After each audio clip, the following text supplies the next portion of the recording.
Bonjour à tous, Nicolas de Livre-Jeu. Je suis super content parce qu'aujourd'hui, j'accueille trois auteurs pour un petit papotage. Voilà, donc avec moi, j'ai trois auteurs qui ne sont pas à leur premier livre. Ils ont fait plusieurs choses, dont des escape box aussi. Alors, il y a Stéphane Anquetil, Gauthier Bonjour. et Alain Puisseyer. Salut.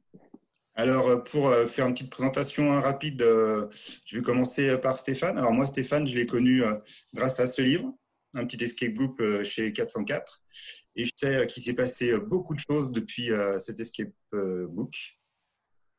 Oui, c'est vrai qu'historiquement, c'est celui-là qui a tout commencé, je crois en 2017, je crois. Les éditions 404 m'avaient contacté parce que sur un blog, j'avais dit que je faisais des enquêtes de Sherlock. J'écrivais des enquêtes de Sherlock pour un système de jeu qui s'appelle toujours Sherlock Holmes Détective Conseil.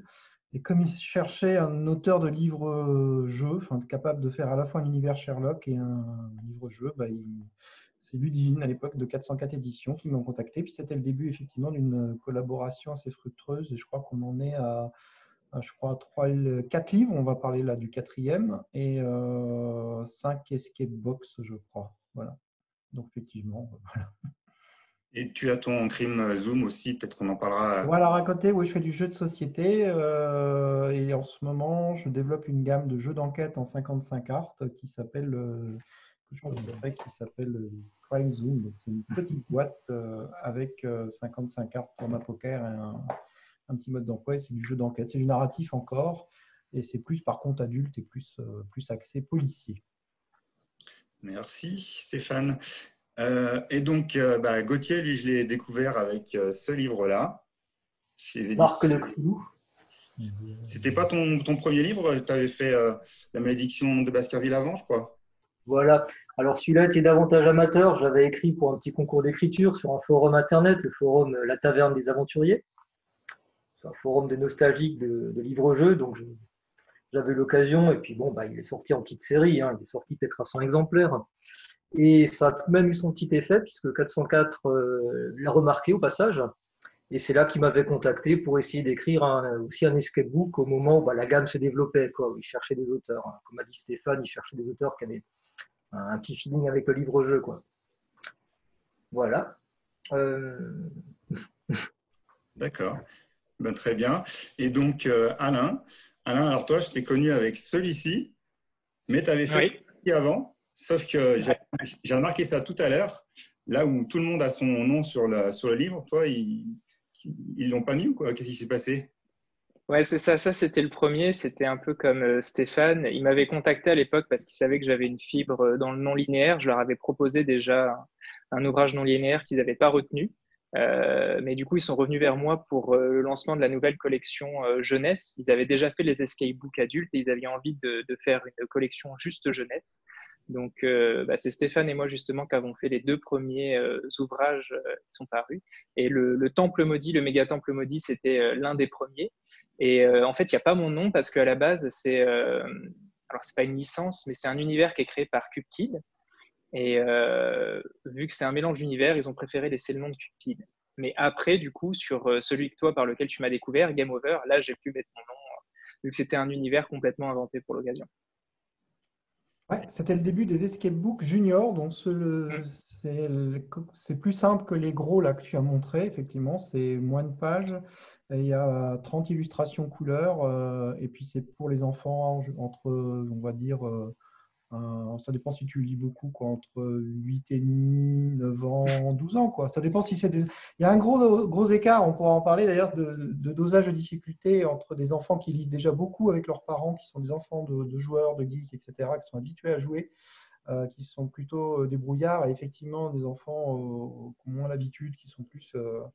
je sais pas, livrés à eux-mêmes ou tout seuls devant leur tablette. Et c'est vrai que c'est un peu le grand écart pour les écarts d'âge dans ces collections. Voilà, ça dépend C'est aussi. toujours c'est la grande difficulté des livres-jeux, c'est toujours de doser et les énigmes pour savoir pour quel âge elles sont. C'est toujours ce qui est compliqué après de mettre un âge sur le livre. Ouais.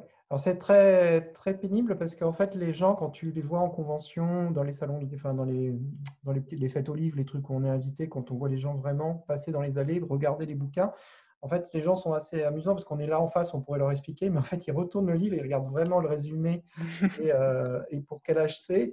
Et c'est vraiment un réflexe de consommateur qui est comme ça, quoi, qui est très ancré. Et c'est un peu pénible parce que quand effectivement on s'aperçoit que c'est un peu plus compliqué ou un peu plus simple, ou quand même soi-même on sait que moi j'en ai un, l'île au mystère, je sais qu'il est plus bas, il est plus simple que le deuxième que j'ai fait, le vol au musée. Et en fait, c'est marrant parce que tu es là pour expliquer, mais en fait, les gens, ils t'écoutent, mais en même temps, en fait, ils regardent au dos. Et c'est le problème, ouais, c'est ça, c'est qu'à un moment donné, il faut définir un âge et que c'est pas du tout évident parce que finalement, on a peu l'occasion de le. Enfin, en fait, ça n'a même pas été vraiment testé en fait avec des enfants, en fait, à ce moment-là. Ça a juste été. Tu as remarqué, Stéphane, qu'ils ont marqué au-dessus de l'âge ou en dessous, facile ou difficile ou moyen, justement, pour la difficulté. Ouais. Après, alors c'est vrai que ça manque dans la collection adulte, les gros là que tu as montré au début, les escape books adultes, enfin ados adultes, eux n'ont pas de niveau de difficulté. Alors qu'il y a des sacrés écarts de difficulté. Enfin, Gauthier, qui les a tous faits, va pouvoir vous en parler. Ouais, il y a 3 ou 4 niveaux de difficulté différents. Hein. Si tu regardes le début de la collection au début, c'était. Le premier est connu pour ça, là, le secret de l'alchimiste, c'est ça? C'est ça. Pas que le premier, le deuxième aussi. Enfin, Nicolas le sait aussi bien que moi. Oui, et donc pour enchaîner, aujourd'hui, on est réunis parce qu'il y a une collection qui est de retour. Une collection qui s'appelle Vivez l'aventure. Alors, je ne sais pas si on les voit un petit peu là. Ah, on les voit. Si on les voit. Les historiques. Ouais, la collection historique qui a été arrêtée je crois, en 2012, c'est les chiffres de l'année que j'ai trouvé. Et c'est cette série, elle a duré, parce que ça a commencé quand, fin des années 80? J'en ai aussi. On a un ou deux. Pour le projet. Dans l'autre sens. Dans l'autre sens. Dans l'autre sens. L'île au squelette. Celui-là, il fait peur, c'est très amusant. Et celui-là qui est un grand classique, qui est très très bien. Gauthier, tu en as aussi, je crois, mais je ne sais pas si tu les as à côté. Mais... Alors, j'en ai 2 dans un placard. Si vous avez 3 secondes, je vous les cherche. Oui. Alors, je voudrais juste, pour ceux qui ne connaissent pas, montrer un petit peu le style d'illustration. Donc, c'est vraiment années 80-90, et donc c'est beaucoup de la BD, en fait, historiquement. Les illustrateurs de BD, donc c'est un style avec de l'ancrage et de la couleur, et surtout des partis pris qui sont vraiment... aujourd'hui, on ose moins faire peur aux enfants comme ça. Là, vous voyez, il y a des squelettes, il y a carrément des squelettes enchaînés, plein de petits gags un petit peu horrifiques. Et il n'y a pas que dans celui-là. Hein, celui-là, ça s'appelle carrément l'île au squelette.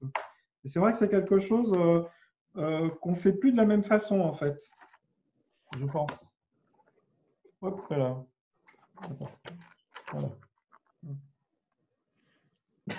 Ok, les squelettes sont en train de bronzer, quoi. Carrément. C'est très amusant de revoir ça maintenant. Et c'est vrai que dans l'illustration jeunesse, je pense qu'aujourd'hui, à part peut-être chez quelques indépendants, on ose moins balancer comme ça ce petit côté horrifique auquel on était habitué, nous, en tant que gosses, dans ces années-là. Enfin, je sais pas. En tout cas, moi, ce que j'aimais dans cette collection, c'était les beaux graphismes en double page, grand format. Dès qu'on feuilletait à peine le livre, on avait tout de suite envie d'y jouer. Sur une bonne partie de la collection, sauf erreur de ma part, c'est Didier Graffet qui a illustré et il a beaucoup de talent. Ah, vu les différences de couverture, je pensais qu'en fait, il changeait quasiment d'illustrateur à chaque fois. Alors, il y en a beaucoup. C'est pareil pour l'auteur, c'est Jean-Luc Bizien. Il en a fait beaucoup. Ils n'ont peut-être pas tout fait. Là, ce serait à vérifier, mais ça se voit sur la première de couverture, normalement. Donc là, tu as quoi? Tu as Jean-Luc Bizien, illustrateur, Emmanuel Bazin. Sur la pyramide de malédiction. J'en ai un là, c'est les premiers qui étaient anglais en fait. Donc c'est Patrick Burston et l'illustration Alstair Graham. Je crois que les 8 premiers étaient c'est en 86 chez Walker Book. Oui, à l'origine, c'est une collection anglaise qu'ils ont traduite et après, ils ont eu la possibilité de faire leurs propres ouvrages en français. Les petites chambres des tortures. Ok, le mec, il est encore attaché là. Ouais, tout à fait. J'espérais que le joueur doit le libérer quand même. Et donc, aujourd'hui, la collection, elle va continuer grâce à vous. Donc moi, je les ai reçus il n'y a pas si longtemps que ça dans la boîte aux lettres. Les deux nouveaux Vivez l'aventure. Ah, il me dit quelque chose celui-là, j'ai déjà vu quelque part. Ouais, pareil. Alors, j'ai pas encore eu hein, les ruines de Comorium, je serais curieux de le feuilleter. Faudra que je le cherche en librairie. Et donc là, il va en avoir, j'ai vu deux autres dans le communiqué de presse, à la recherche d'Excalibur, Ouais, c'est puis le mien. Sauver Noël. Voilà. J'ai quelques illustrations que je peux vous montrer aussi de ça. J'ai reçu des nouvelles versions. Et donc, oui, c'est un terme Excalibur, légende arthurienne, etc. Et il sort normalement le 20 août. C'est Donc, ça. ça va venir vite. Dans 2 mois à peu près.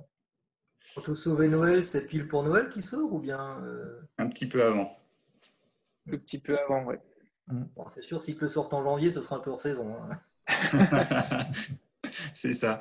Et donc, moi, ce que j'aurais bien aimé savoir, c'est comment vous avez été approché, quelle était la démarche éditoriale, et si vous savez qui c'est qui a rallumé la flamme, parce que vu que ça s'est arrêté en 2012, pourquoi ça reprend là en 2020?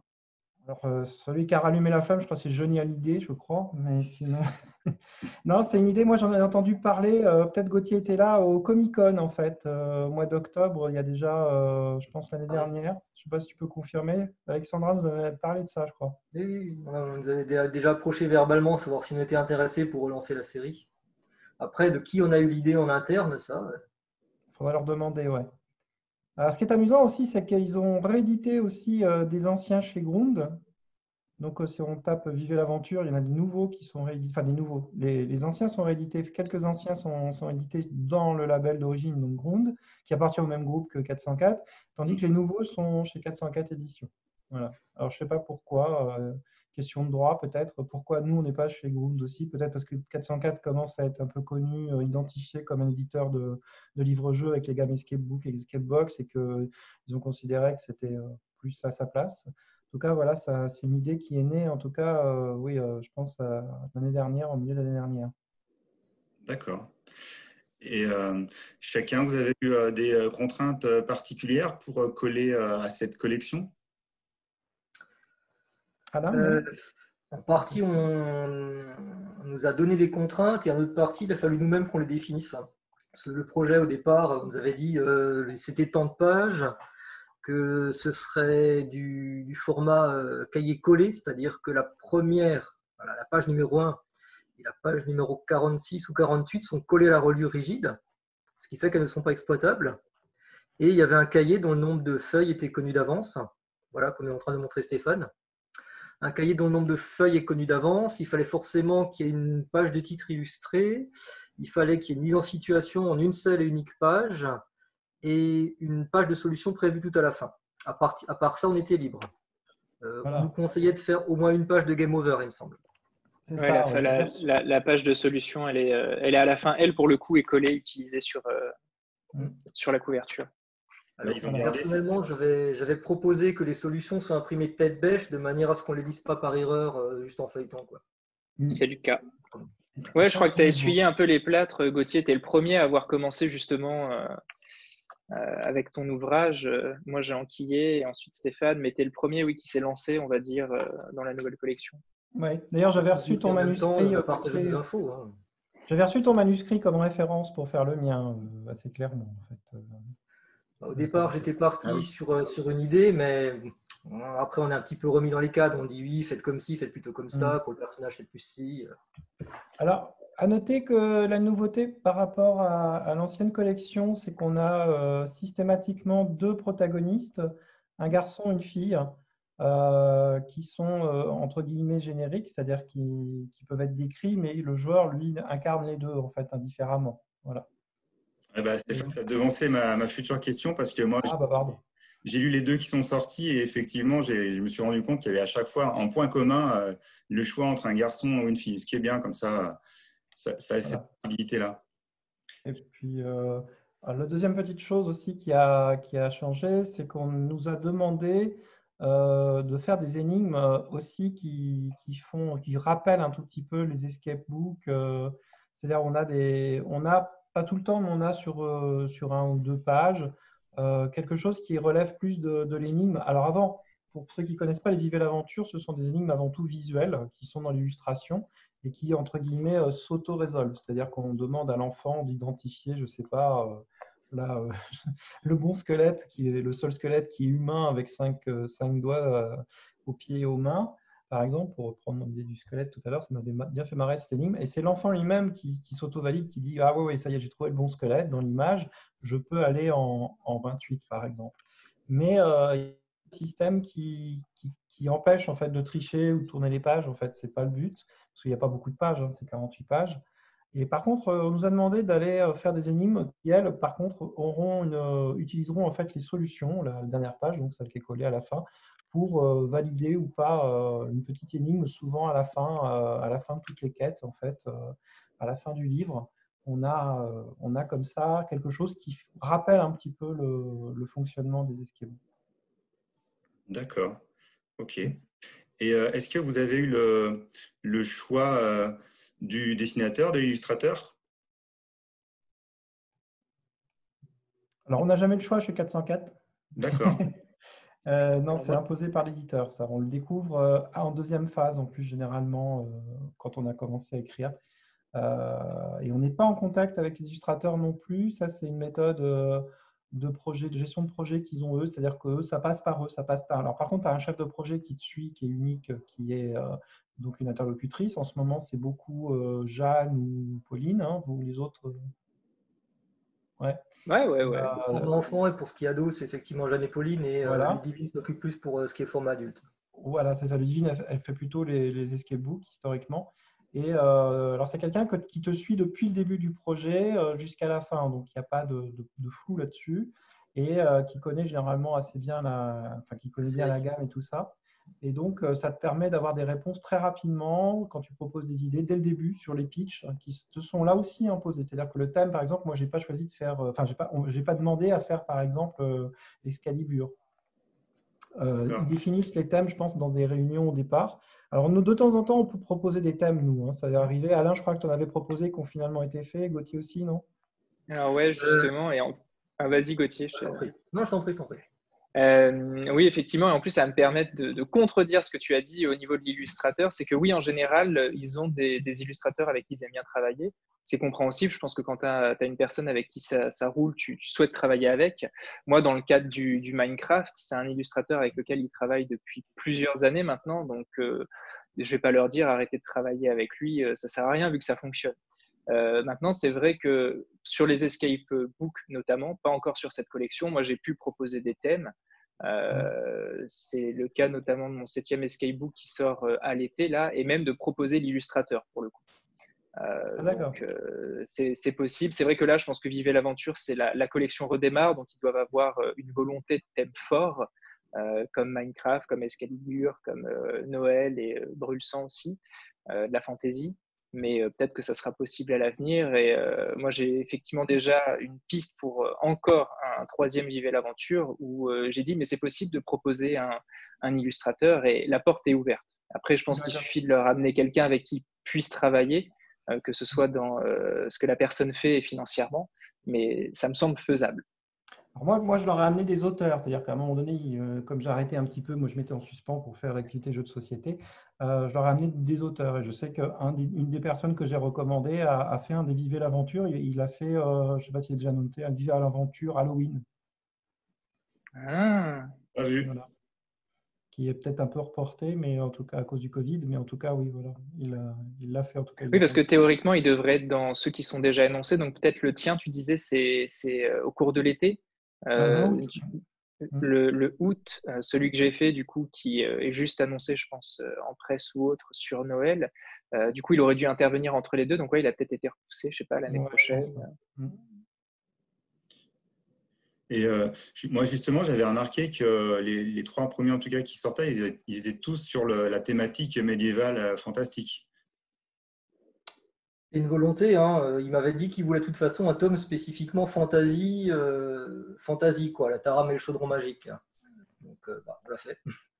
Mais pour la suite, il y a eu moyen de proposer quelques idées. Je ne sais pas si vous avez essayé de de lancer vos propres pitchs, de suggérer Bah, ça. sur le Minecraft, moi, on m'a juste dit Minecraft. Après, c'est vrai que moi, faut que j'arrête d'ailleurs avec tous les trucs où il y a des ruines et ce genre de choses, parce que je le fais beaucoup. Mais pour le coup, le côté ruines, combat, bon, c'est propre à Minecraft aussi, l'univers.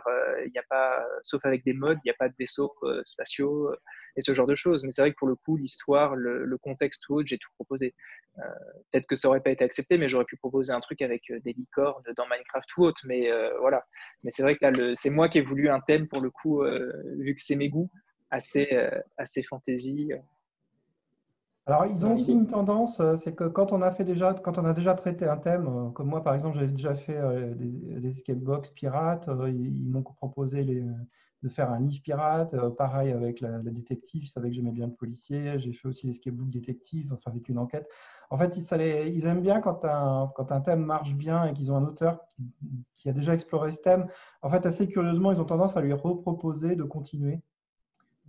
Sans penser que de notre côté, c'est pas que ça nous intéresse pas, mais qu'on s'est peut-être un petit peu épuisé dans les premiers projets qu'on a déjà rendus et qu'on a peut-être envie de renouveler justement les thèmes pour avoir d'autres idées, quoi. D'accord. C'est une vision très côté éditeur, en fait, effectivement, de redemander au même auteur de traiter le même thème. Je vous propose qu'on puisse voir un petit peu des visuels, peut-être des livres qui sont sortis. Oui. Est-ce que vous voyez mon écran?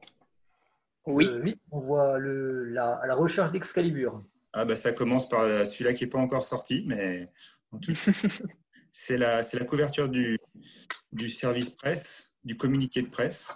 Ouais, je sais pas si ça sera celle-là finalement, parce qu'il n'y a pas trop de scènes comme ça, mais bon, oui. Enfin, c'est ces deux protagonistes-là. Et Cécile est une illustratrice qui est de BD, enfin, c'est une créatrice de BD à la base. Donc, c'est pour ça qu'on a un style qui fait écho d'ailleurs au Vivez l'aventure historique des années 80-90. Et Ouais. les illustrations intérieures sont du même acabit. Ok. Et avec deux personnages, garçon-fille, quoi. Alors là, c'est pas la bonne illustration, Alain? Oui, alors c'est pareil, et je pense que ça rejoint ce que vient de dire Stéphane.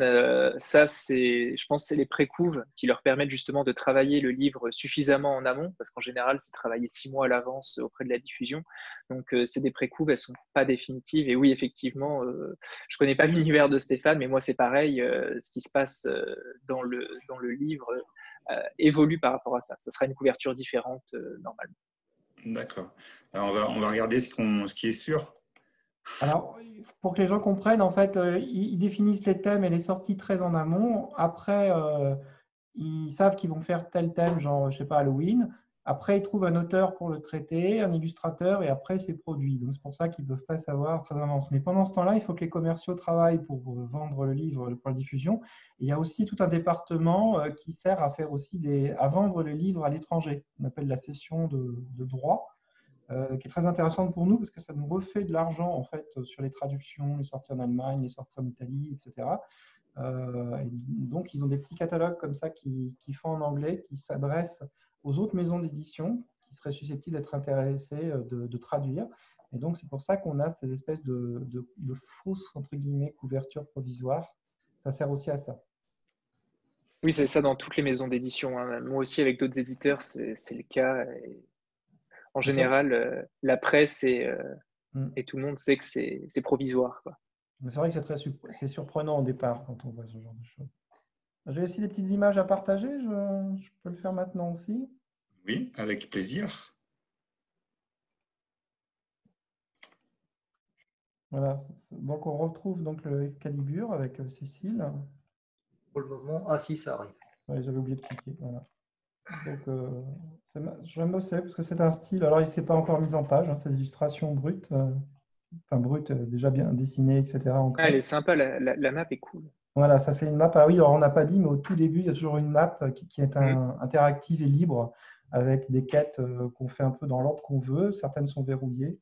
Et puis voilà, on ne sait pas trop. Et puis, on a des illustrations. Et on retrouve vraiment un style que j'aime beaucoup, qui est assez classique et qui fait écho au Vive l'aventure des années 80. Moi, j'aime assez. Voilà. Ouais, c'est très beau. Voilà. Ouais, c'est très Oui, joli. il y a un esprit très BD. Je pense que vu le format, c'est ce qui est recherché plus que les illustrations que tu peux retrouver dans des escape books. qui là peuvent paraître plus modernes. C'est vrai que là, on retourne un peu en arrière et c'est appréciable, c'est différent. Voilà, il y a beaucoup de double pages aussi, hein, c'est-à-dire que ça utilise 2 pages côte à côte, ce qui a un impact évidemment sur le gameplay, puisque ça veut dire qu'on doit faire des solutions, nous, qui renvoient beaucoup à des chiffres pairs. Alors, c'est un des problèmes un petit peu du game system, c'est qu'on a des renvois de pages qui sont forcément entre 2 et 46. Oui, c'est ça. Et c'est vrai que ça veut dire que toutes les énigmes, malheureusement, ça, bon, les enfants s'en foutent un peu, mais en tant qu'auteur, sont obligés d'utiliser ces numéros-là. Vu le format, c'est vrai qu'il y a une contrainte de base, effectivement, sur le format, la pagination ou autre. Je ne sais pas où arrêter le partage. Ah oui, voilà. Ensuite, tu peux peut-être jouer avec. Tu peux donner une énigme visuelle où les réponses proposées seraient imprimées sur des portes. Et puis, dans le texte, tu dirais si vous prenez la porte du milieu, allez, page temps. Ça, tu peux peut-être un peu squeezer la question des numéros.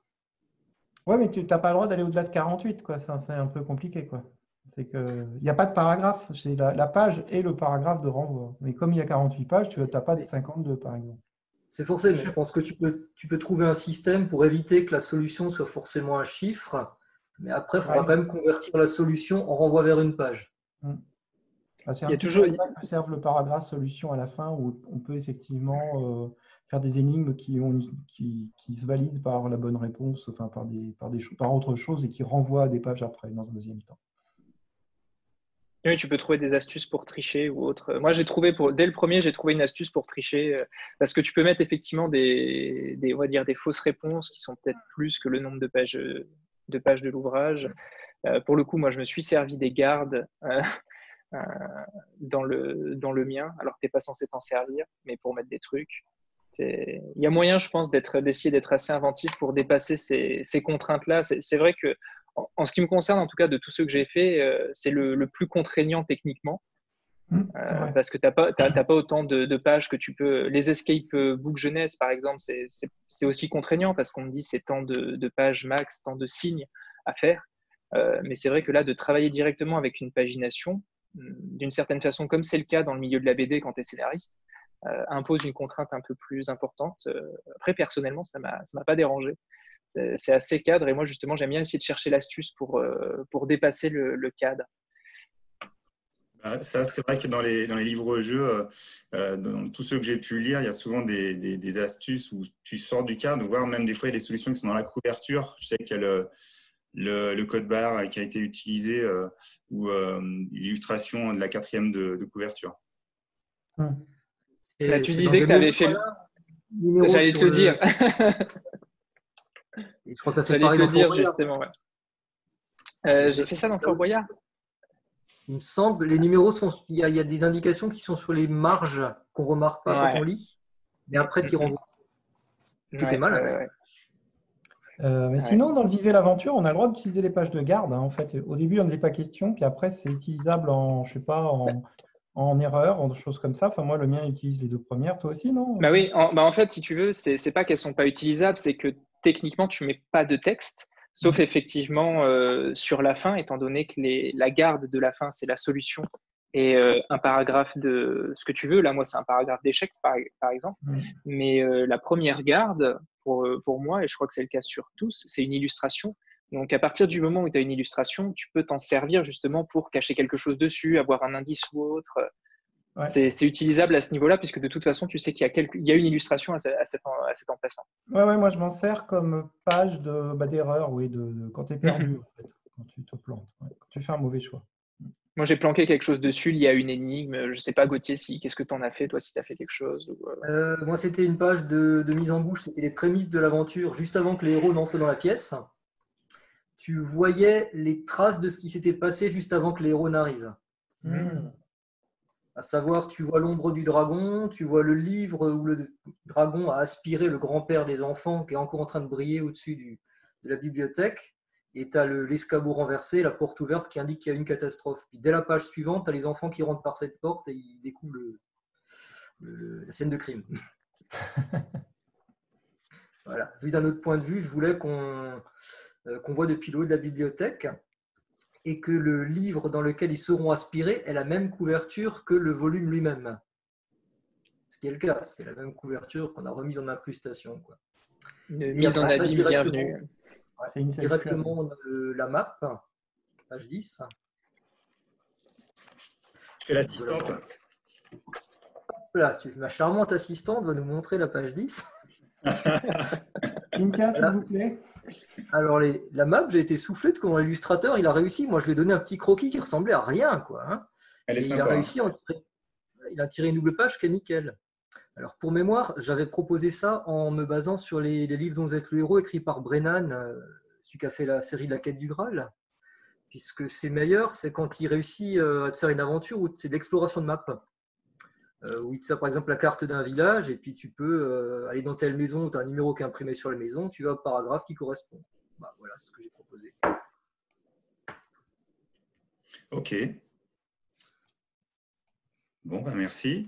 Est-ce que vous avez, je sais que vous avez tous plein de projets en cours là en ce moment.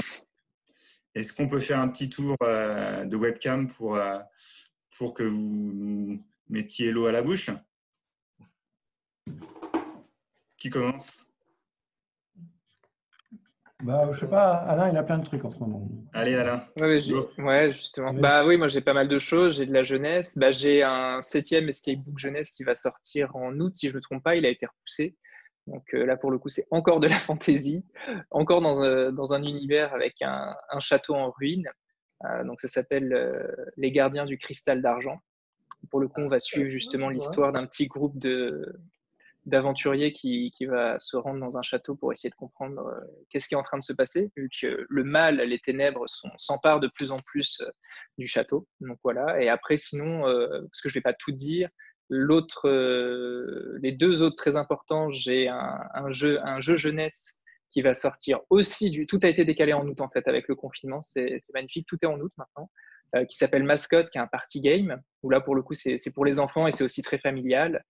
C'est un jeu assez déjanté où on se pose des questions, on mime, on essaye de faire deviner des choses en suivant les règles imposées par des petites créatures qui s'appellent les mascottes. Donc, attends, je crois que autant j'ai pas la couverture entre les mains de l'escape book, autant on a reçu, parce que c'est quelque chose que je développe avec ma compagne, Mascotte. Donc, on a reçu les advance copies qui nous sont venues de Chine pour être sûr que tout était impeccable avant l'impression définitive. Donc voilà, donc ça sort aussi en août. Et la dernière chose parmi tout le reste, je fais pour les adultes cette fois-ci, je change un peu de registre, un ouvrage qui s'appelle Cthulhu survit en terre Lovecraftienne et qui explore, on va dire, l'univers créé par Lovecraft des grands anciens. Voilà. Et ça, c'est chez qui? Alors, les deux premiers dont j'ai parlé, c'est chez 404 et Cthulhu survit en terre Lovecraftienne, ça sera chez Brajlon. D'accord. Pas le même éditeur pour le coup, ouais. C'est pas le même groupe, c'est pas le même éditeur. D'ailleurs, j'ai vu ça, 404 se lance dans le jeu de société. C'est surtout les jeux alors oui, effectivement, ils en feront l'annonce eux-mêmes quand ils le souhaiteront, mais ils font un label spécifique pour faire du jeu de société. Jusqu'ici, ils ont fait du jeu de société, du jeu. Enfin, les escape books, c'est une forme de jeu. Il y a un aspect ludique, même si c'est mélangé aussi beaucoup à du texte. Ils ont fait aussi déjà des jeux, mais ils vont vraiment faire du jeu et jeu sérieux, on va dire. Pas jeu sérieux dans l'aspect entreprise, mais plus du jeu pro. Vraiment board game, jeu de plateau. J'en ai un d'ailleurs qui est censé paraître chez eux l'année prochaine, un autre jeu. Et après, l'annonce, je pense qu'ils vont voir quand est-ce qu'ils vont la faire, étant donné que la situation n'est peut-être pas la plus favorable pour ça.